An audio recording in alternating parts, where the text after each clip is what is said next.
Second installment of the Easthampton Historical Society's Winter Lecture Series. We always plan it for the worst weather day of the month, so thank you for coming out. I'm Steve Long, Executive Director of the Historical Society, filling in for our series organizer and host, Barbara Borsak. She couldn't be with us this evening because she is in Savannah, which I had to check the temperature. At 5 o'clock today, it was 81 degrees. We miss you, Barbara. During this year's winter lecture series, we've been celebrating the centennial of the Easthampton Historical Society by looking at the histories of the museums and historic sites we interpret. This evening, we're featuring the Easthampton Town Marine Museum, located on Bluff Road in Amagansett. And what I find so fascinating about this site is how contemporary discussions about what should the Marine Museum be, what purpose should it play in our community. You look back 25, 50, 60 years ago, there are the exact same discussions and debates that were happening. Well, to help provide a bit of historical perspective on the Marine Museum, I'm delighted to introduce our speaker, Jacqueline Marks, who conducted a huge amount of her own primary research for this presentation. She's excited to share it with you. Jacqueline is a librarian and archivist at the Amagansett Library. Prior to joining the library, she was an archivist at the Sag Harbor Historical Society. She holds a certificate in rare books and manuscripts from the NYU School of Rare Books and has spent much of her career in the book publishing world. So please join me in welcoming Jacqueline. Good evening. Thank you so much. I'm so surprised to see anyone on such a terrible weather night. I'm delighted that you're here, and I think you might be able to help me. I'm very new to this history, and I have all these notes with me, so I hope you will humor me. I do love books very much, so I wanted to start with a quote from Herman Melville from Moby Dick, and I also have two lines of a poem by Grace Schulman, who maybe some of you know, and she read often at the Marine Museum in the days when it was used for poetry workshops and poetry readings. So this is Herman Melville. Nowhere in all of America will you find more patrician-like houses, parks, and gardens more opulent than in New Bedford. We are also part of that New England coast that he's referring to. Whence came they? Melville asked in Moby Dick. He knew the answer.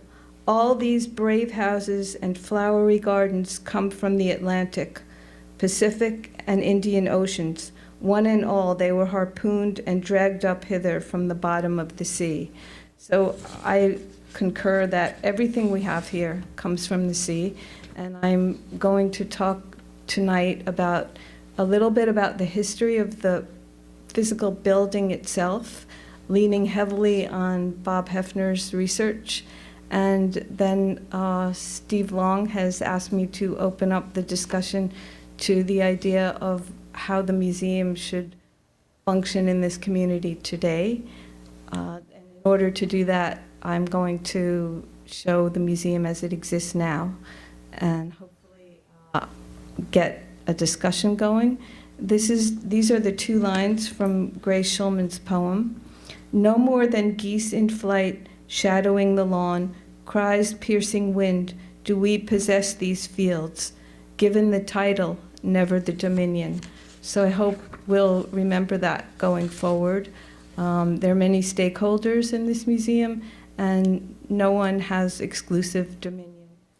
Before I start, I want to thank Jeannie Henderson for going into the LTV archives and finding and editing clips for me, and Andrea Meyer, the doyenne of the Long Island collection, who sent me countless links, and Michael Heller, finally, for all his research in the archives of the East Hampton Star, and for all the photographs that he's given to this presentation tonight, which you will see. So I'm going to begin.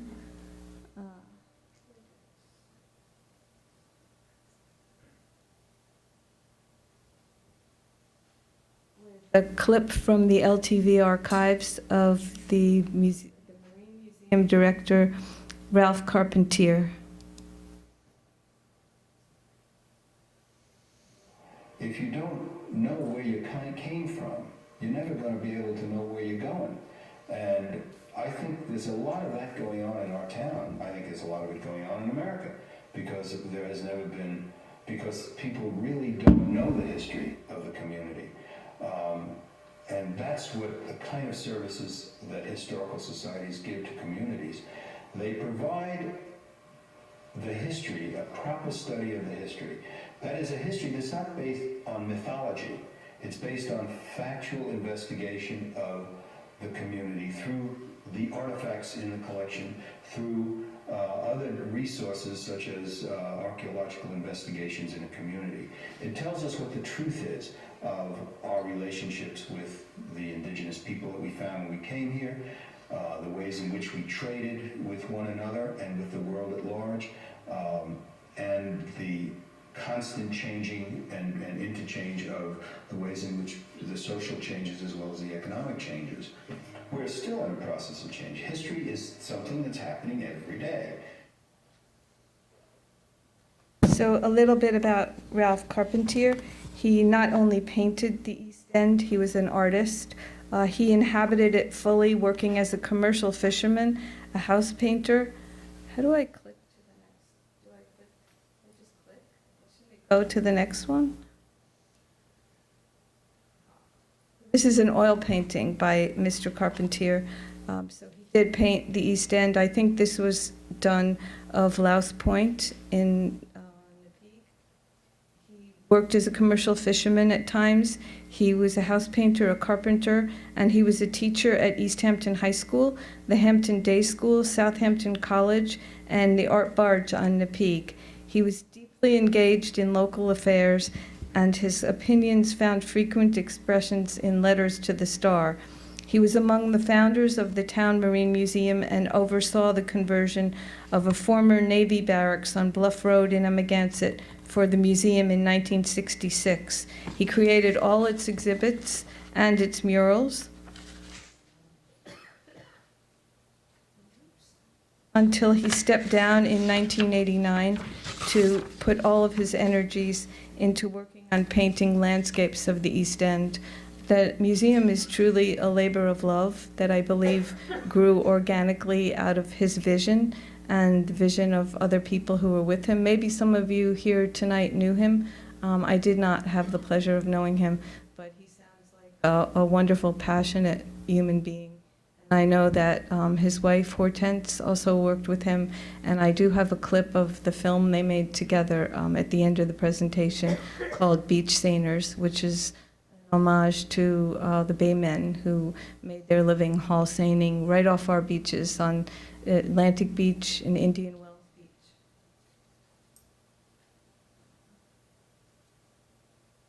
This is a government map that speaks to Ralph Carpentier's point, which I very much support. It comes to me through archaeologist Allison McGovern, who we're lucky to have working right now on Long Island soil, finding more artifacts for us and more evidence of our past history, especially the Native American history that existed here for thousands of years. So this map clearly shows the shape of Long Island, and it's not lost on any of us that it sort of looks like a fishtail, and it was named Paumanok to indicate that by the Montaukets who lived in Montauk. This is a simpler version of the map that comes from the frontispiece of Jeanette Rattray's book, Whale Off.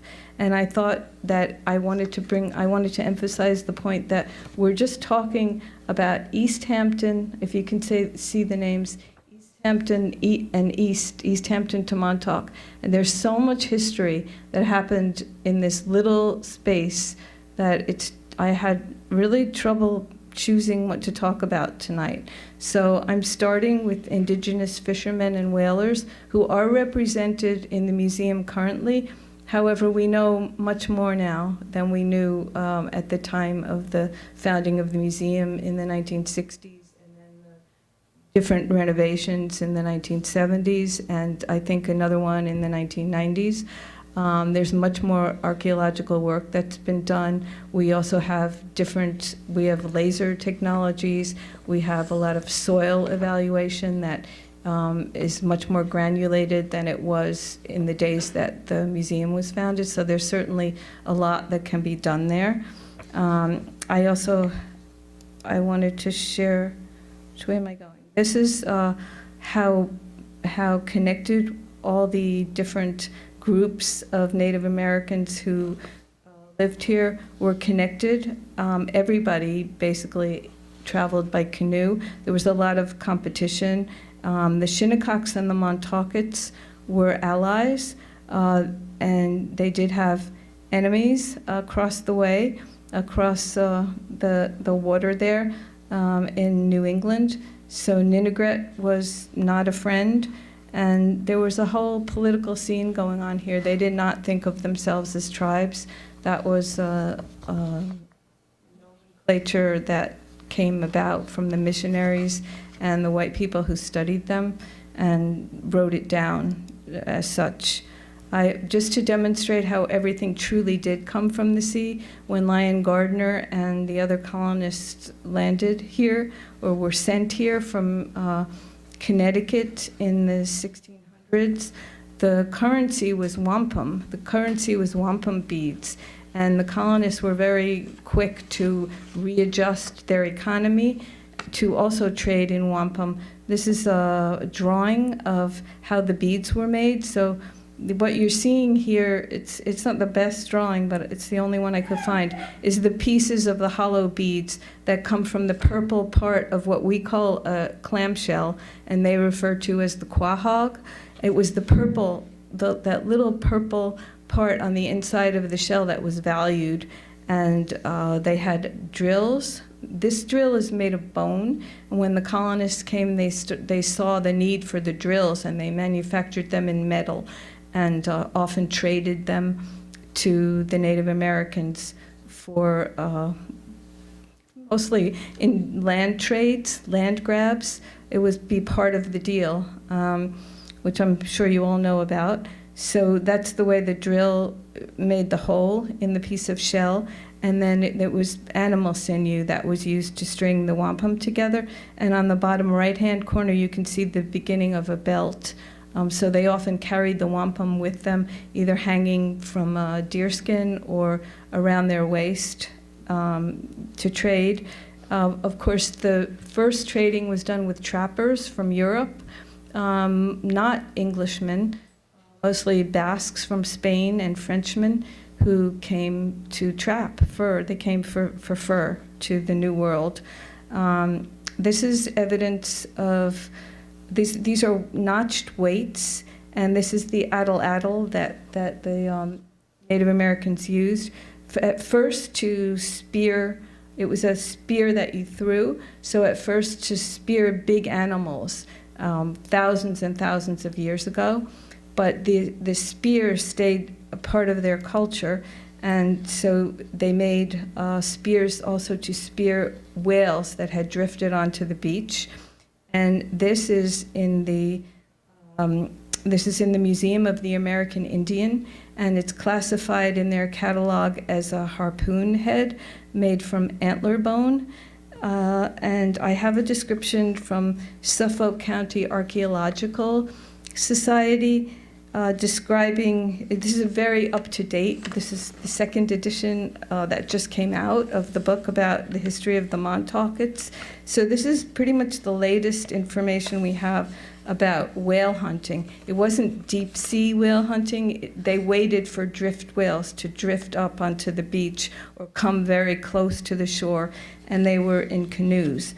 The canoes used for whale hunting were not only the heavy tree trunk type, but ones of lighter weight. The bark of trees made the hull, and the bark was tied together with sinews and caulked with the fat of animals mixed with spruce gum.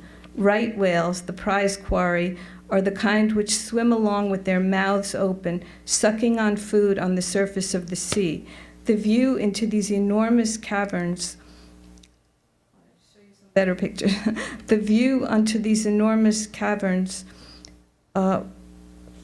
must have been frightening enough. In addition, a right whale has vast maneuverability with its tail. The tail can swing an arc from one side of the jaw to the other, seeking an enemy before crashing down on it with a mighty blow. The creature the Indians hunted with stone and spears and bone harpoons. The technique was really to harry the whale to death. When a whale was sighted, all the canoes that could be manned set out in pursuit. If able, the Indians drove their harpoons into its hide. So this was not a very efficient way of killing the whale, but they did use the meat, much as the settlers who came after them used the meat. So by the time the whalers from England arrived here, the Indians already had experience with whales, and they became very desirable mates on whaling ships, and they earned money and went out to sea. They were conscripted by various whale ship owners who lived here. So that was one of the first ways that Indians and settlers worked together, so to speak. But the Indian always got the short end of the stick. So this is actually in the Marine Museum today. This is a sketch of a whale that's drifted on the beach. This shows you the 1907 beached whale that wound up in the Museum of Natural History on the upper left-hand corner. These are the blanket pieces when the whale is truly dead, and the men start to cut the body up. The head is cut up, and the tail and fins are cut off separately. The Indians used the tail and the fins for ceremonial purposes to offer up thankfulness and gratitude to the gods for sending them this plentiful food. And this is the cutting of the blubber on the bottom left. And the tripods, they call them Bible leaves. They have to render the meat into fat, and they have to cut it into smaller pieces in order to be able to boil it in the tripod. This painting is actually in the museum today. It's by Klaus Hoey. You'll see some more of his work later on in the presentation. And this is deep sea whaling. This is his version of a ship, and they actually put the platform on the side of the boat.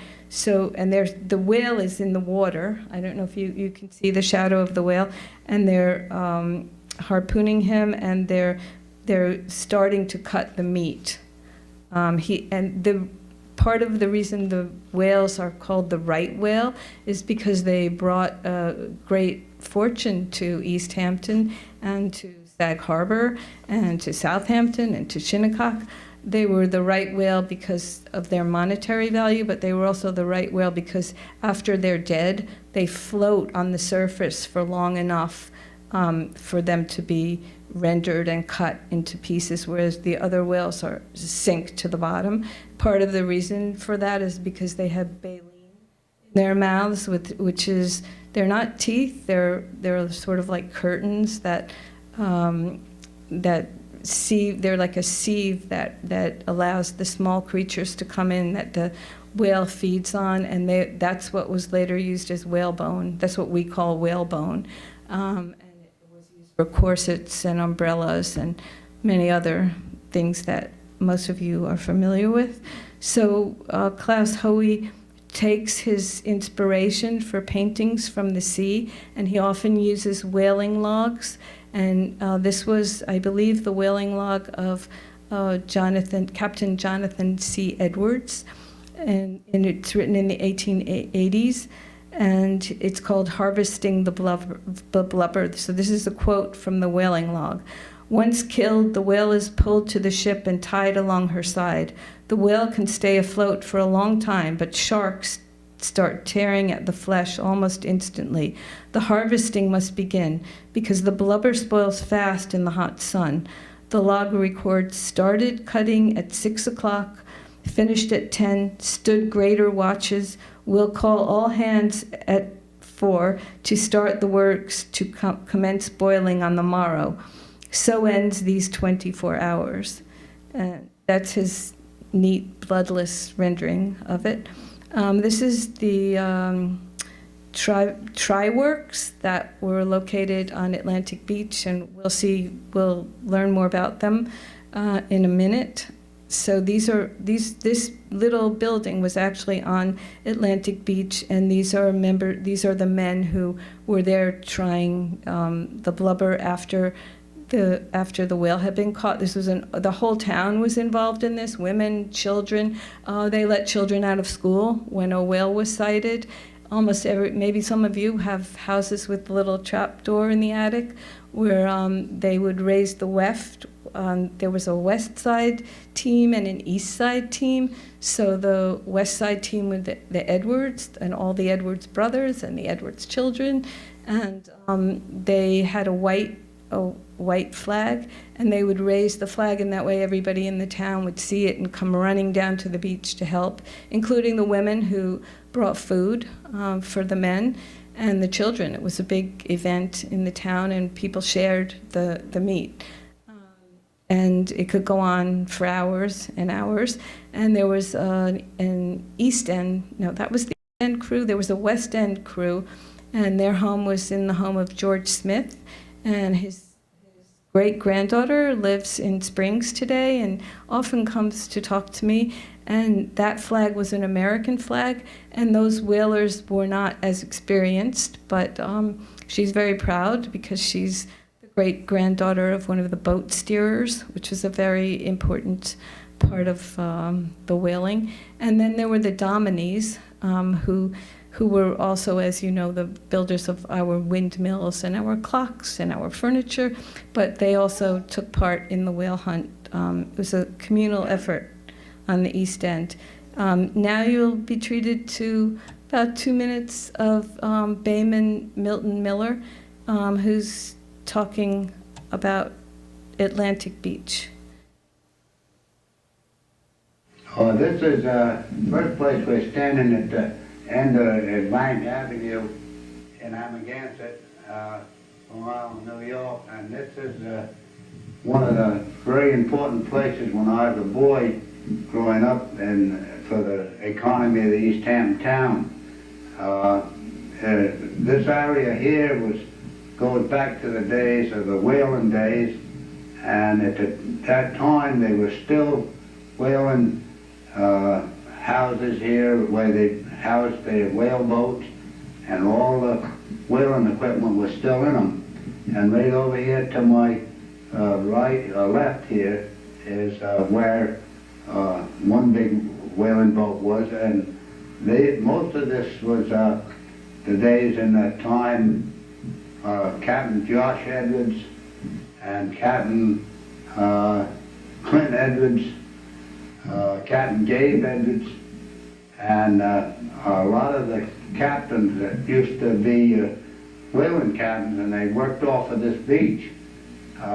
Whaling was, they had got kind of old, but whaling had given out, and there weren't no more whaling, but they still carried on gilling that fishing off the ocean beach here. They used to gill net and halsey here. And I was born only a couple thousand feet in back of these dunes. And this was a very important place, especially in the winter months. But, there was a lot of fishing carried on here, and there was a lot of the townspeople was involved in it. But most of the whaling, all the whaling had given up when I was a boy, but the old whalers were still around. They still carried on different types of fishing, halsey and gill netting and so forth in the ocean. So this is on the, I think the picture's reversed, so I think on your right is Captain Joshua Edwards, who Milton was just talking about, and on your left is his Uncle Jonathan C. Edwards, and I believe that's the whaling log that Klaus Hoey's painting was based on. So, I mean, these men did shore whaling after they were married, but as young men, they shipped out to sea, and they had a lot of experience with whales. So on the left side, you see Captain Josh Edwards, who you just saw with a gray beard, as a 20-year-old when he first shipped out, and later he got married soon after that, and he decided not to go on any more whaling voyages. He decided to stay home with his wife. There are a lot of legends about him. One of them is that on his honeymoon, he rented a carriage, and they were going to go to Montauk for their honeymoon, and the carriage overturned because our roads out here were awful. They were just dirt roads. Nothing was paved, and he broke both his legs on his honeymoon, and it took a long time to heal, but he got back, and he was still on crutches, and there was a whale sighted, and he went out on the boat. There was nothing that could keep him back. This is the youngest of that generation. This is on your right is Gabe Edwards, Captain Gabe Edwards, and he was the youngest brother. He just caught the very end of the big whaling days. He was also an experienced whaler, and the story about him I've heard many times. I spoke just by coincidence to his great-granddaughter, who called up because she had an Edwards Bible, and she wanted some advice about who to take it to conserve it and refurbish it.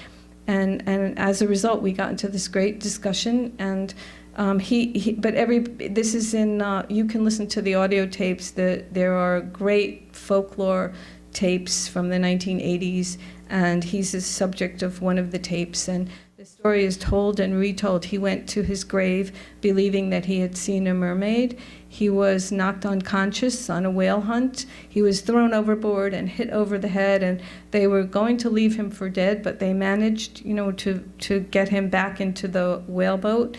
And he was unconscious in his house for 3 days, and when he came to, he swore that he saw a mermaid. And so his granddaughter and his great-grandchildren grew up having Christmas tree with just mermaid ornaments, which I've actually been privileged to see a picture of, which was quite wonderful, and the great-granddaughter still has that, and she remembers when her mother did that. So they're beloved characters in our history.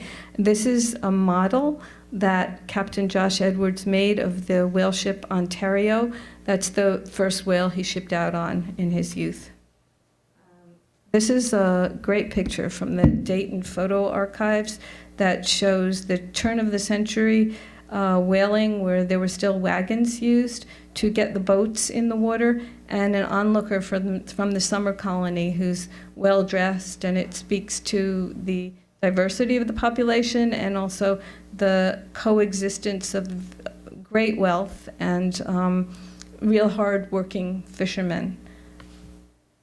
Unfortunately, this is really small, and it's not one of Doug Kunz's beautiful photos, which I'll talk about later. It's a photo that was belonged to Rick Whalen and Stuart Volper. It was in their family, and it's used by Avril Geis in her beautiful walk from sea to shining sea. They are fishing with a net. Here they're actually getting squid, which was interesting to me. I didn't know this was an area for getting squid. This is the boat club, which became the yachting club for Devon Colony, which it looks much the same today. It might look familiar to you.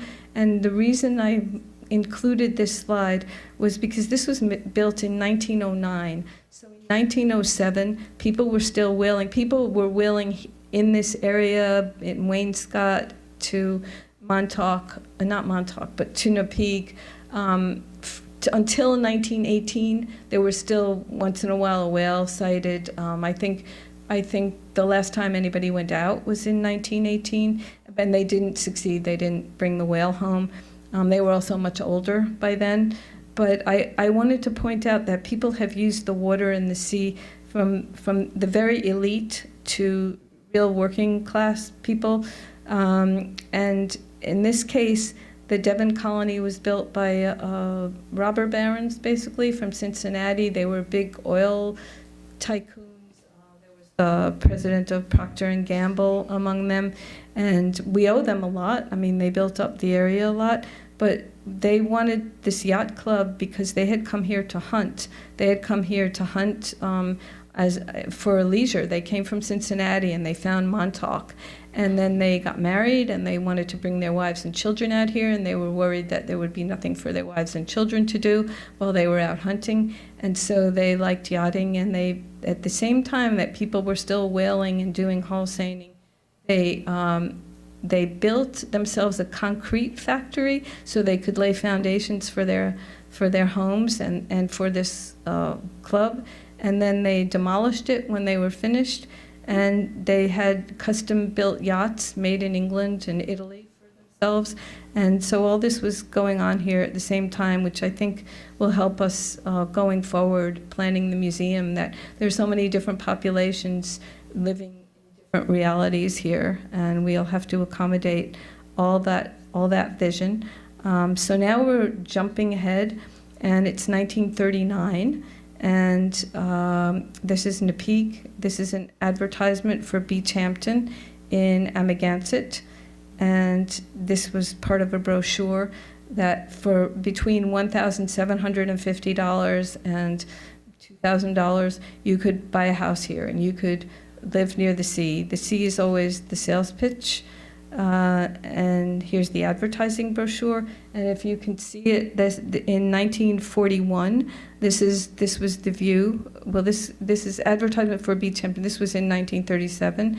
The Cape Cod depicted is the Nantucket model from R.B. Allen was the developer.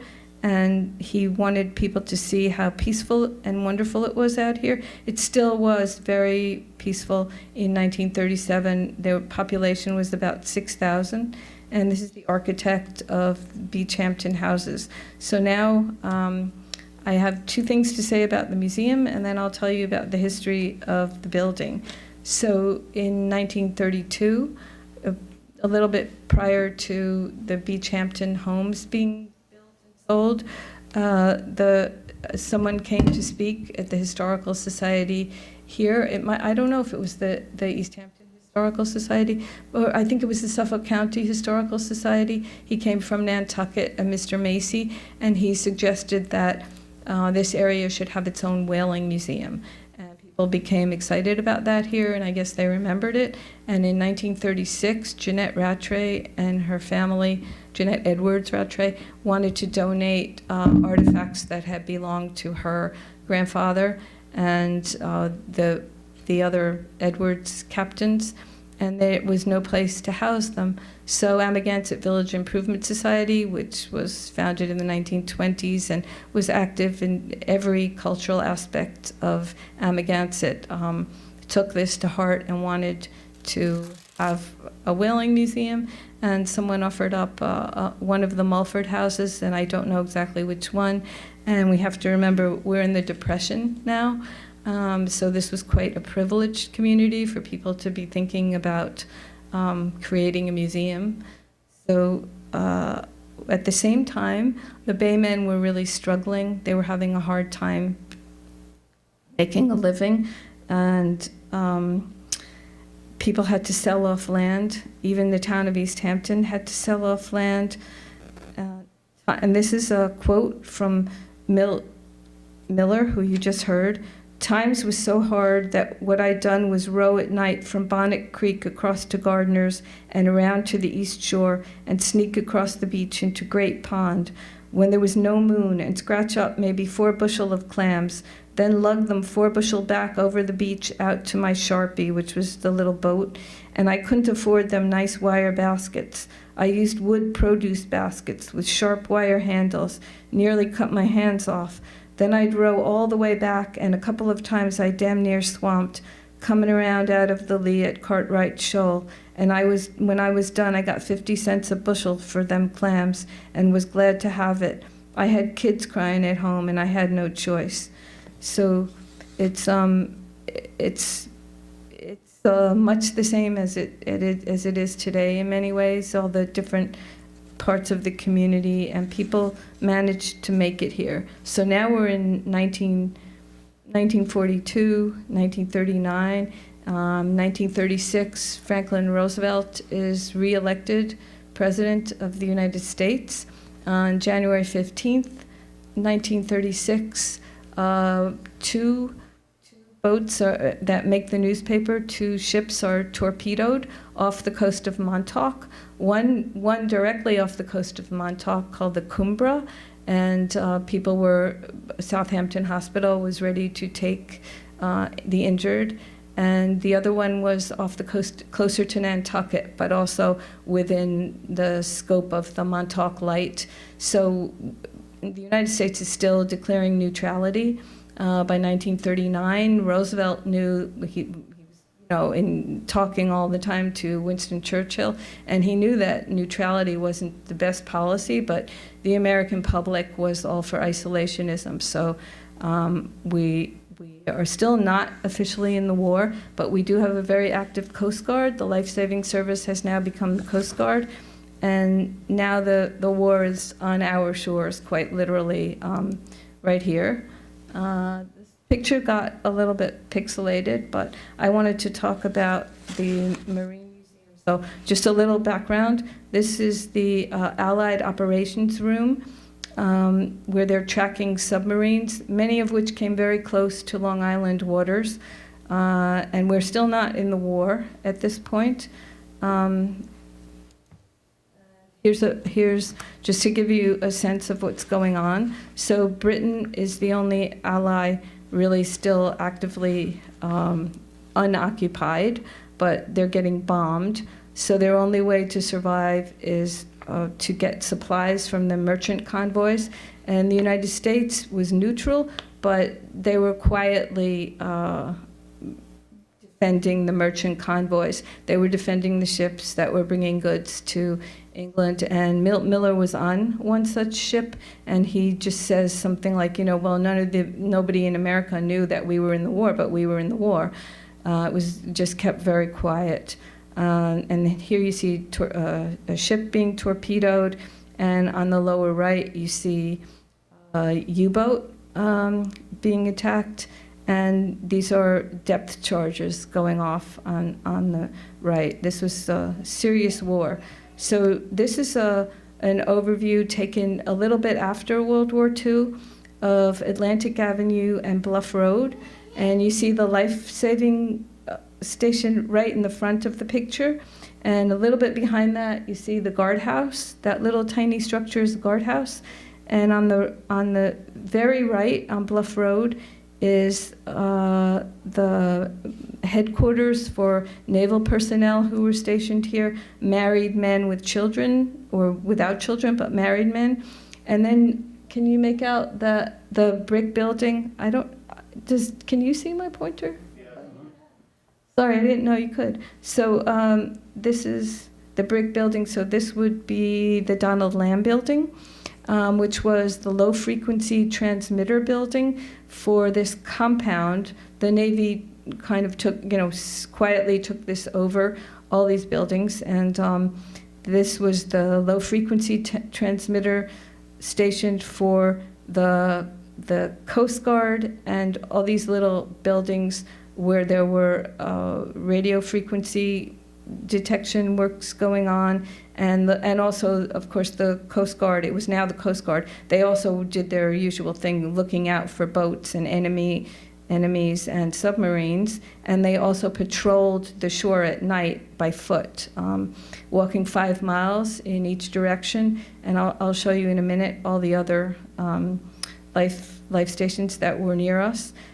This is the Marine Museum from the back. This is the back view, and it looks much the same as today. That served as a naval barracks for the single men. And this path that you can't see the building at the end of this path, but you can just make out this kind of boardwalk-like path that went down to a secret high-frequency radio operating station that was behind the dunes, hidden on the beach, that was manned by 30 naval men at a time, 30 operators, and they had 24-hour shifts, and they were listening for signals from the U-boats that were in American territory in the Atlantic. And there were 4 other stations along this coast, along our coast. One was in Winter Harbor, Maine. Ours was in Amagansett. There was one in Cheltenham, Maryland, and there was one in Jupiter, Florida. And what would happen was, all these signals were triangulated, and the vectors were sent. It was sent to Washington. The information was sent to Washington, and from Washington, it went to the Pentagon, and it was. They were working on decoding the signals of the U-boats. U-boat, by the way, just stands for Unterseeboot, which means under the sea boat. So this is the way East Hampton Marine Museum looks today. You can clearly see it was a barracks. Now it becomes very apparent once you know.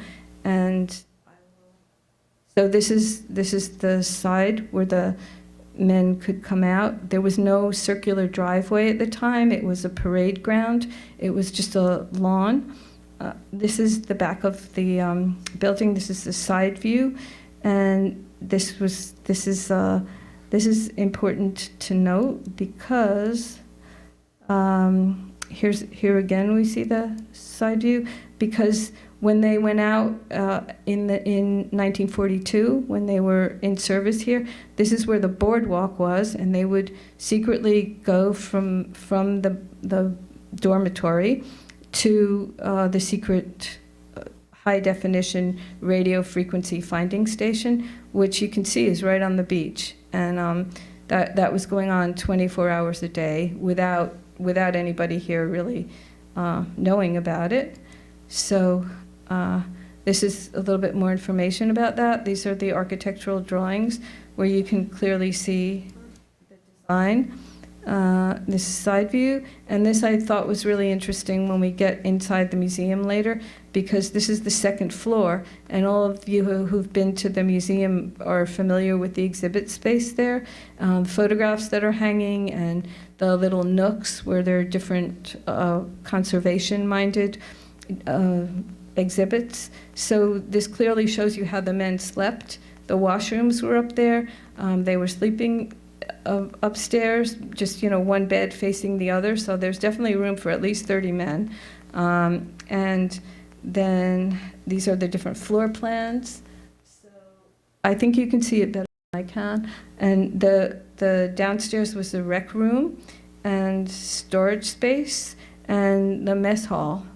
So it's nice to remember next time you're in the Marine Museum, just the incredible work that was done to turn that space into a museum. This was sent to me by the good graces of David Lease, who cares about everything here and is just the most wonderful, enthusiastic supporter of history.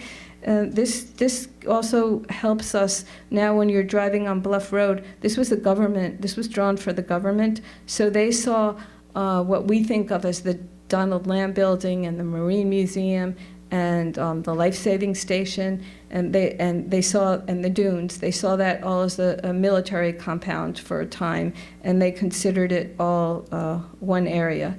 So now we come to the Donald W. Lamb Building, which was the low-frequency finding station.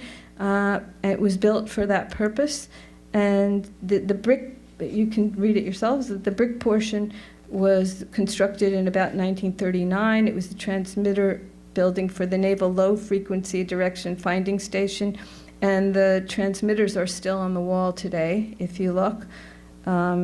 So it was a government compound for a long time, and interestingly enough, when you walk inside today, this was the outer wall. That's why it's brick, and they decided to save the high-frequency secret radio finding station, and they literally attached it to, they moved it up from the dunes. There's no longer a boardwalk, and they attached it to the Donald Lamb Building, which is why the Donald Lamb Building looks the way it does.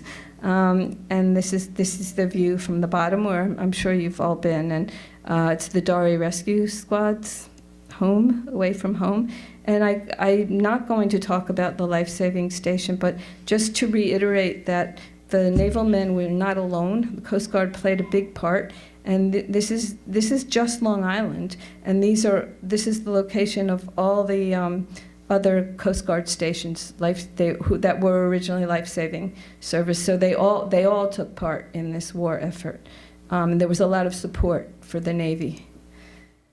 These are the interior spaces today, which I won't talk about too much. This is an ad that Michael Heller found that was placed in the East Hampton Star by Ralph Carpentier, which is kind of sweet. We may be doing something like that again, maybe.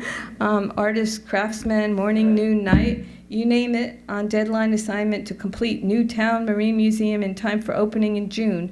Model makers, whittlers, painters, etc. Salary consists of psychic satisfaction, seeing your work in a great setting, meeting other talented benevolence of the area. Call Ralph. So I guess now you would email. So this is largely, and those of you know him, I hope you'll talk about him later. I wish I had known him, but this diorama is his idea, and someone else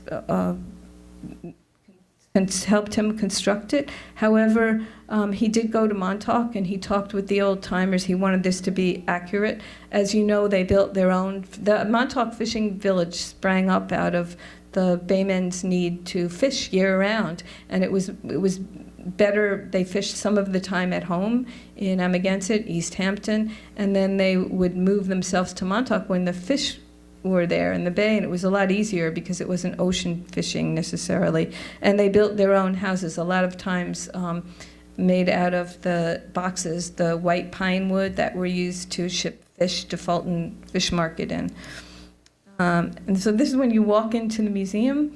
This is at the time what we knew about indigenous life here. Now we know a lot more, and this we might change this today, but this was a nod to the heritage of the indigenous people. This is how it looks now. So I'll run through these, so I don't want to take up a lot of time. Ralph Carpentier gave not only his sweat to this and his vision, but he also gave his illustrations. All three of these are by him, and they're all hanging in the museum today. And it's a great halsey net picture. The halsey nets were often, of this type, were often 1,000 feet long. This is more exhibits. You can see the stairwell there, which now you know is going up to the dormitory. And part of what was interesting to read about the renovations was that there were many washrooms because there were many young men living there, and they had to reconfigure all that space.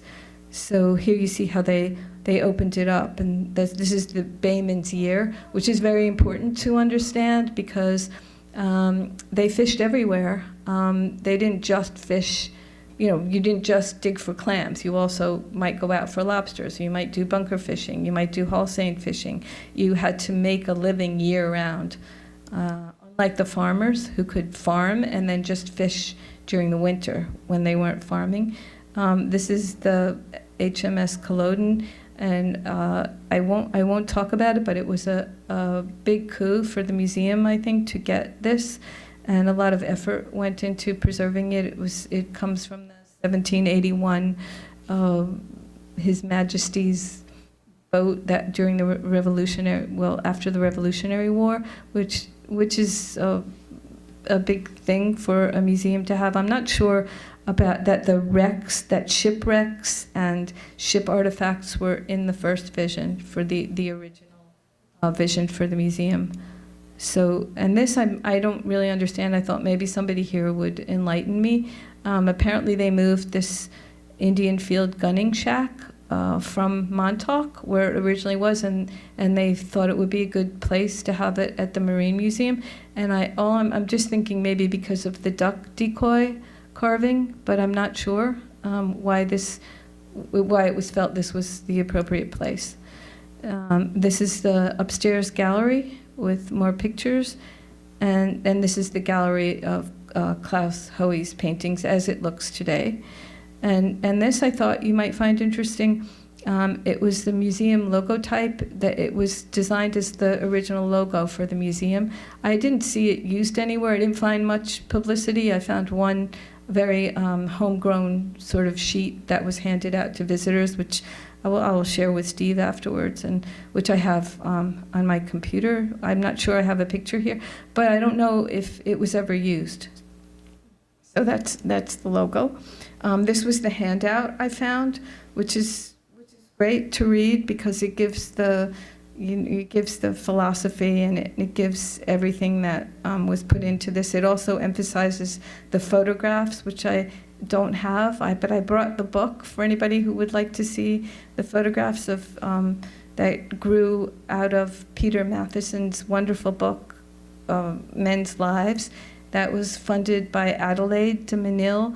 She made the dream come true for a lot of people. She made a dream come true for the Baymen, and for Doug Kuntz, who wanted to photograph them, and for Peter Matheson, who worked among them and loved them and wrote a beautiful book as a witness, as a testimony to the lives of the Baymen, which I do think the museum is, which is part of why there's so much passion about it. It's bearing witness, which is another function of museums, if you will. And we've seen this picture, unfortunately, lately in the news, but it was a very important whaling dory that belonged to the King family, and Dan King, I believe, and his wife, actually, before they left in 2004, I think, she wrote a book, a fiction book, to raise funds for the Marine Museum, and she was very successful with it. She sold, I think, thousands of copies, and but they moved to North Carolina because unfortunately they couldn't afford to stay here. So I've included bunker fishing at Promised Land because it was included in the Bayman Association's newsletter, and because most, if not all, of the Baymen fished at some time at Promised Land. They fished off the boats in Promised Land if they didn't have their own boat, and that was once again to make ends meet, especially after the striped bass were off limits for them, and the DEC had, in 1992, I believe, made the striped bass ocean fishing outlawed, and they had made the measurement in New York, just in New York State, really prohibitive for people who earned most of their money selling striped bass. So they were supplementing their income all the time, often working on bunker boats from Promised Land. And these are the 3 bunker boats that belong to the Edwards family. So these were the boats that Baymen here worked on. So I thought it was relevant for us to see them. They were steam operated by now. This was their newsletter in 1977 of August. The Baymen wrote in their newsletter, mourning the loss of Promised Land, which closed in 1968. The Smith Meal Company was the last of the working bunker fisheries here in our neck of the woods. And they took a photograph on the bottom, which unfortunately is cut off in this slide, but it was the remaining houses where the men who came up from North Carolina and South Carolina, heavily people of color, who counted on coming up to Long Island every summer to do bunker fishing, and they lost their livelihood when the Smith Meal Company moved to New Jersey, and there's no more bunker fishing in Long Island, and they're questioning in this 1977 newsletter, what's going to happen to the structures? Is East Hampton Town going to do anything about it? And apparently we never did, because if you walk there today, you just see remnants of old buildings, but I think the land is preserved now. So this East Hampton Town commercial dock was a huge part of Ralph Carpentier's original vision for the museum. His original vision included boat building classes, which he worked very hard along with Pat Mundus to institute as part of the ongoing programming at the museum. He had a lot of trouble finding someone. I spoke on the phone to someone who no longer lives here by the name of John Ritter, and he was the first person fully employed and paid by the town of East Hampton to work for the Historical Society as a teacher for boat building and sailing. And he only lasted a year. And then they eventually, through Ralph Carpentier's personal connections, they found someone named Recep Jordania. Maybe some of you knew him too. He was actually a philosopher professor from Harvard, and he gave up his tenure to move out here. He was in love with it. He was in love with boat building, and I think he was here for 10 years. And these are from his the era of Recep Jordania. These were in the East Hampton Star as bright lights, and this all took place at the boat shop on 3 Mile Harbor, and it had the same footprint as it has today, the smaller building on the side of the harbor master's house, and it lost its title when they decided that the Marine Patrol needed the space, and so the commercial dock still existed for the baymen and fishermen to use, but it was no longer available to the boat building classes for the museum, and that was a huge loss. So here I just wanted to Michael took this picture to show you the proximity to the water, because there was a controversy that arose. That's the smaller building on the side that was where they actually did the boat building, and you can see it's right up against the water. So once they had built a boat, they were able to launch it. And now comes the East Hampton. Oh, I spelled it wrong. Sorry. East Hampton Classic Boat Building Society. So there was a bit of a brouhaha when funds were first raised for this largely by Ray Harden and his contacts in the architectural world. Because they didn't want to lose the aspect of the shipbuilding, boat building, and the model making, and offering it to young people as a skill, a craft, and possibly a trade. And so they were so sorry to lose it. And one of the objections, they objected to selling land that belonged with the Marine Museum. And they objected because it wasn't close enough to the water to launch a boat. But anyway, Ray Harden won out, and now we have this beautiful classic boat building shop. For those of you who are never there, it's worth taking a look. All the architecture was donated for free by Louis Mackel, I think, out of love. And this is I wish Ray was here tonight, but anyway, this is named also for him. And I just wanted to close with just a few minutes of the halsey film that was made by Ralph Carpentier and his wife. It has a bit of an odd soundtrack, so cover your ears.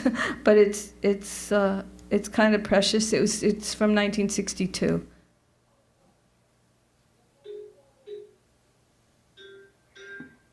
Easy. Keep them lids down.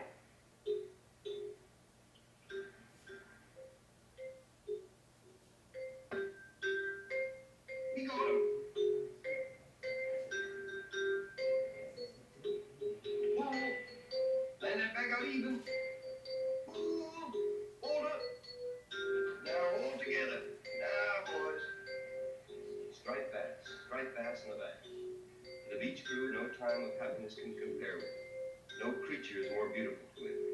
Glistening, powerful, smart, clean, respected.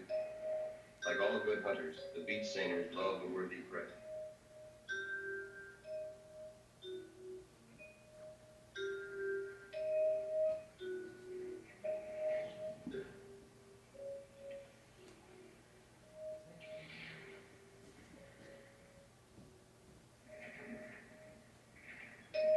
There's sand and sweat in their eyes, but the crew picks fish with exuberance.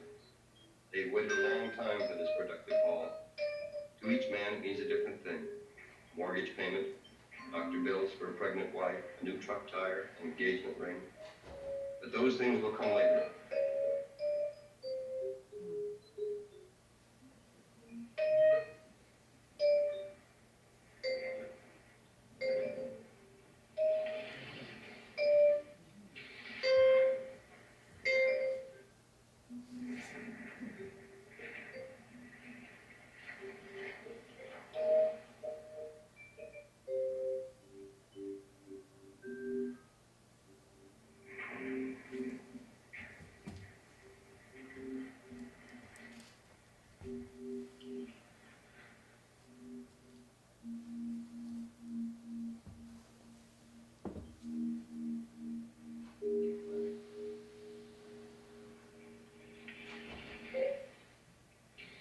Now he must load all this net.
The bag is loaded amidships.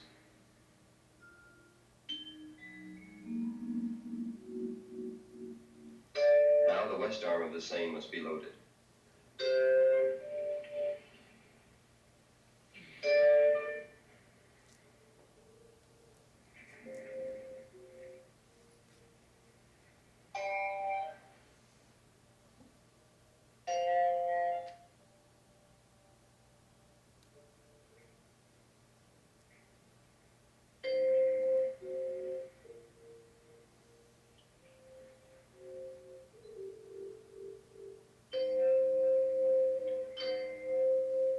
At last, the west jack line is passed up. The seine is loaded, ready to set again. There's coffee, cigarette, talk, gossip, some teasing. It's about 8 o'clock now. The sun is high and warm. Boots become heavy and hot. The price was good at the market yesterday, and there's about 1,500 pounds of bass in the truck. The air is crisp and clear. The surf has dropped down since daybreak. Life is sweet.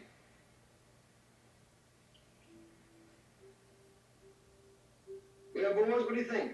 We go home, pack these fish out, have breakfast, come back, or take a look to the east and see a bunch of fish? What's the difference what we think, Ted? We'll make another set and go home as you call it.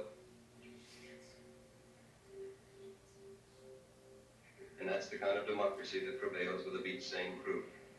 Captain Ted Lester always asks the boys first before he decides what they will do next. And finally, that's the way it should be. It's an unquestioned tradition. As the rig moves eastward along the beach, the youngest member of the crew thinks about his girl and looks for signs of fish. The day will come when he will decide the actions of the crew on this beach. He doesn't think about it much, but it's part of him. It's all part of a long tradition.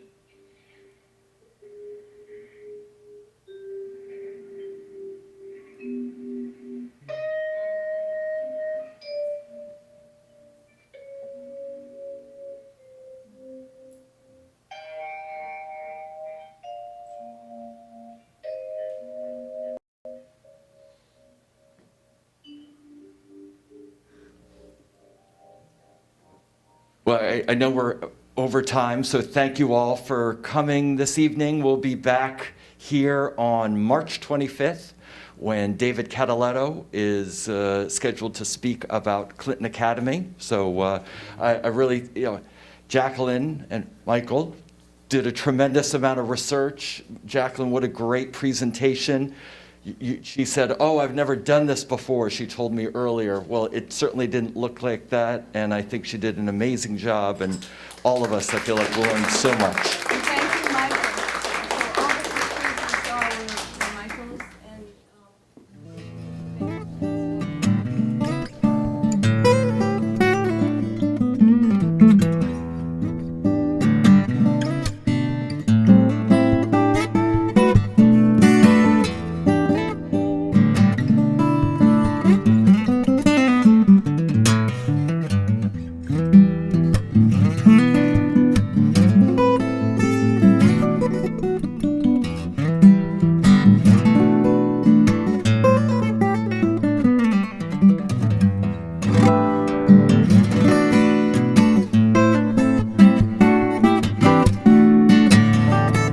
Thank you.